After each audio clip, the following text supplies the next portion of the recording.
Hi friends, welcome to Calm in the Chaos Homeschool. My name is Davine and today I'm going to be making a video about the Charlotte Mason homeschooling style.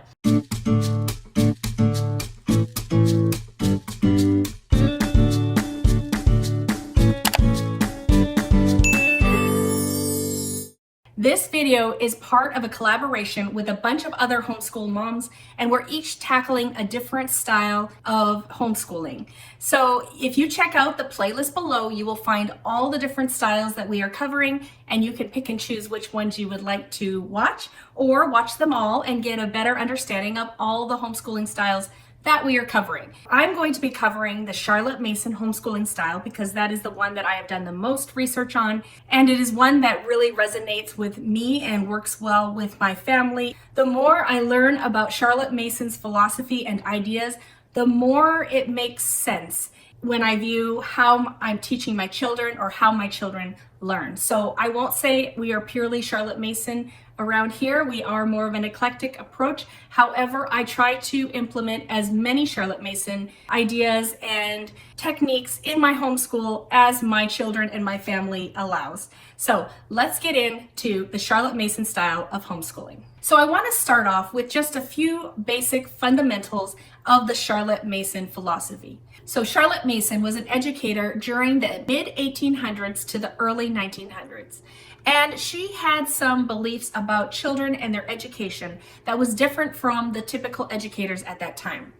Generally, in those times, people considered children to be blank slates. So whatever information you gave to them, that is the information that they would receive and that they would learn. But Charlotte Mason believed that children were born persons.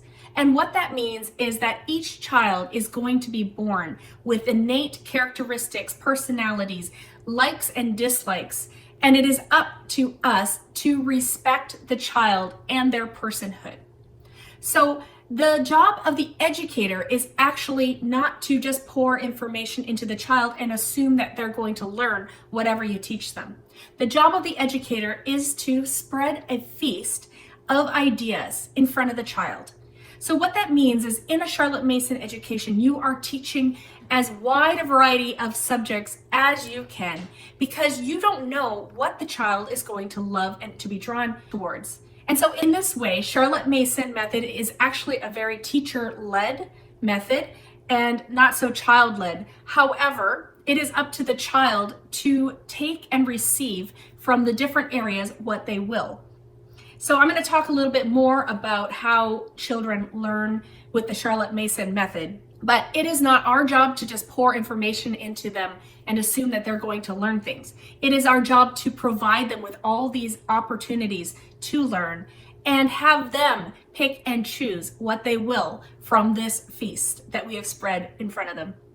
Charlotte Mason called education the science of relations. So what that means is it is the child's responsibility to take the pieces that you are giving them, the things that you are spreading towards them, take pieces out of that and start to relate those things to each other.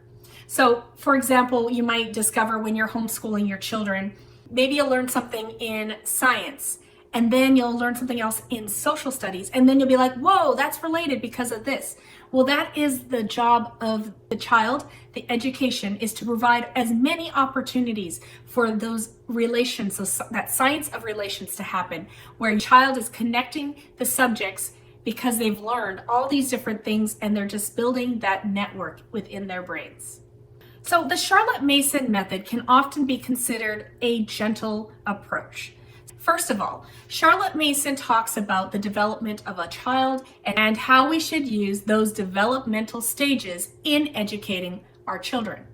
So when a child is born, when a baby is born, they are learning about the world through all their senses. They are seeing, they are hearing, they are touching, they are feeling. They're not speaking yet. They're just experiencing it with these other senses. Next, the child moves into being able to communicate with their words. So the child is able to talk and communicate in that way. As the child gets older, their fine motor skills start to improve. So eventually the child is able to get to the point where they can learn how to write. Finally, the child is able to put those things together. Not only can they write, but they can put their ideas and thoughts onto paper using writing.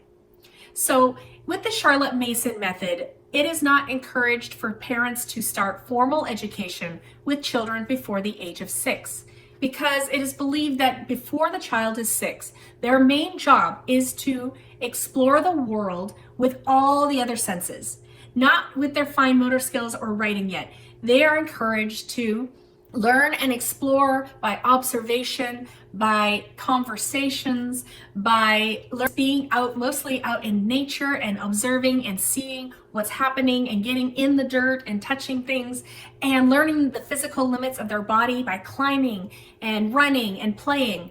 So that is strongly encouraged at the beginning years in the Charlotte Mason philosophy. So at the age of 6, that would be when you would formally start teaching your child to read and write. Of course, you are encouraged before that time to read to your child, and it's okay if they're interested in things to teach them things, but we wouldn't probably put a pencil or a pen or something in their hands and start asking them to be writing out letters yet.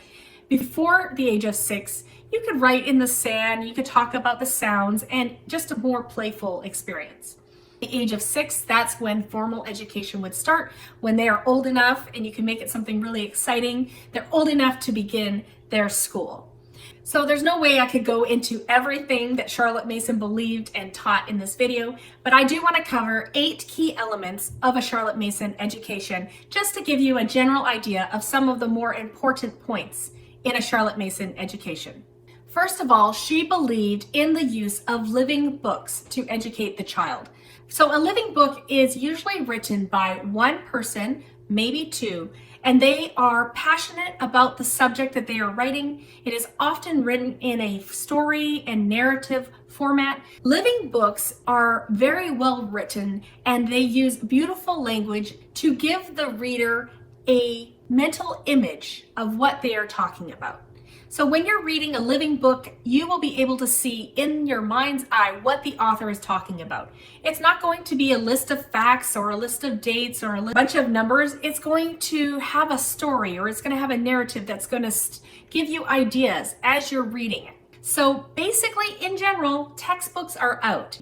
Now, there are some textbooks that are used with different homeschooling styles that are written by one author and in a more narrative way. So those textbooks might be okay. But in general, textbooks are compilations of a bunch of different authors who are just writing facts about information. So they're just giving you the facts of science, the facts of history, and that is not the type of book that Charlotte Mason homeschoolers generally use.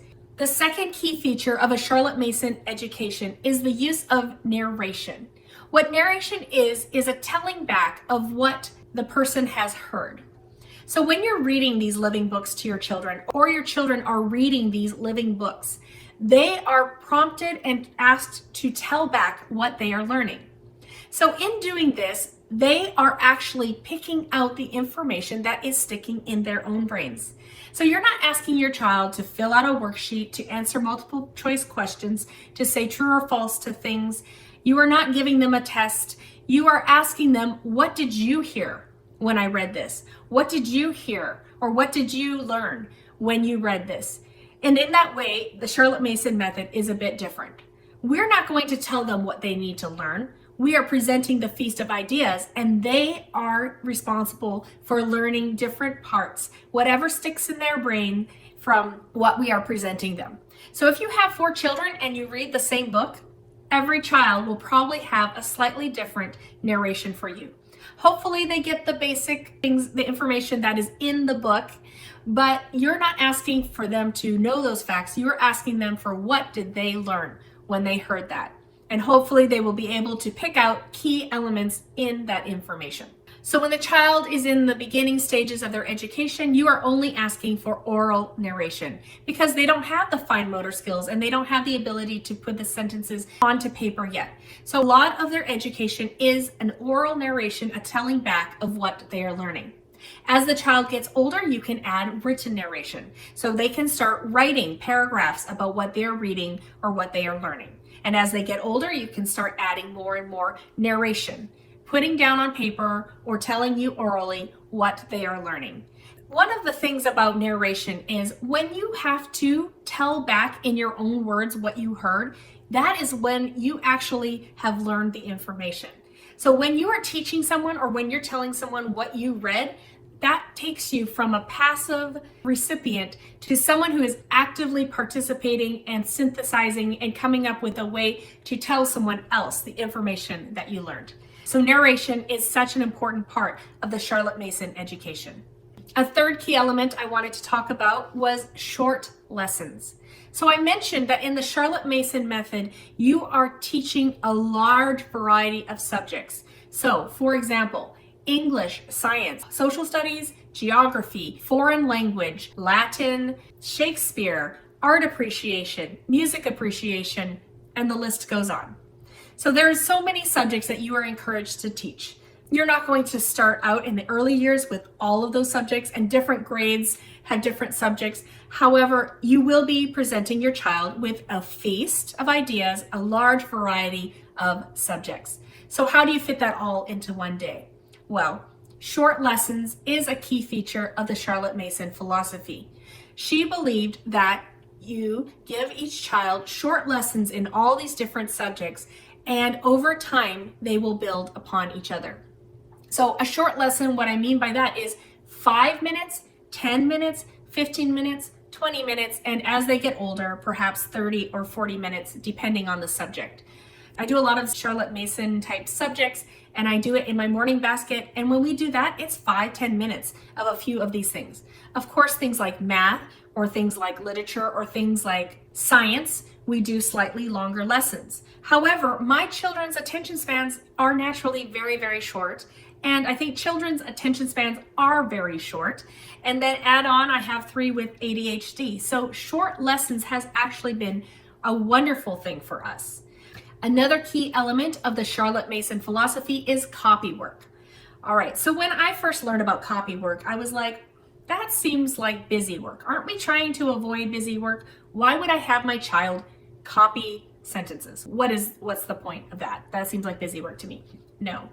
So copywork is a chance for your child to be developing their fine motor skills, first of all, without having to think of their own sentences. So you're copying something, a passage, starting with letters, you're copying the letters, then you're copying sentences, then you're copying paragraphs, and that is allowing your child to grow in their fine motor skills without having to activate other parts of their brain to try to think of a sentence to write. So first of all, the copywork is allowing them to become more fluent with their writing. Next, the copywork, as they're copying paragraphs of real literature, real paragraphs out of real books, living books, they are learning how to capitalize. They are learning where to put commas. They are learning where to put periods. They are learning what are those weird little things? Those are quotation marks.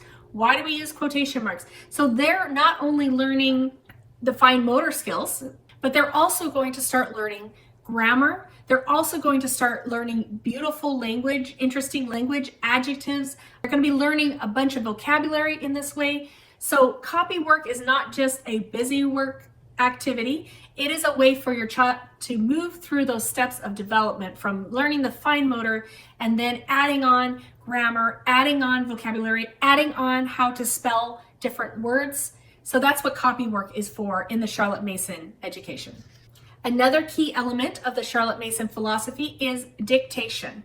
So dictation is used in order to take that copywork and what they're learning there to the next level. So dictation is when maybe a child has a passage where they are learning to copy it and write it with the correct spelling, with the correct punctuation, with the correct words, and then the parent takes the passage and the child has a blank sheet of paper and the parent will say the passage and the child will write the passage from whatever they remember when they were practicing it. So they're going to remember how to capitalize at the beginning of their sentence. They're going to try to remember how to spell the words in that passage. They're going to try to add those commas that were in that passage.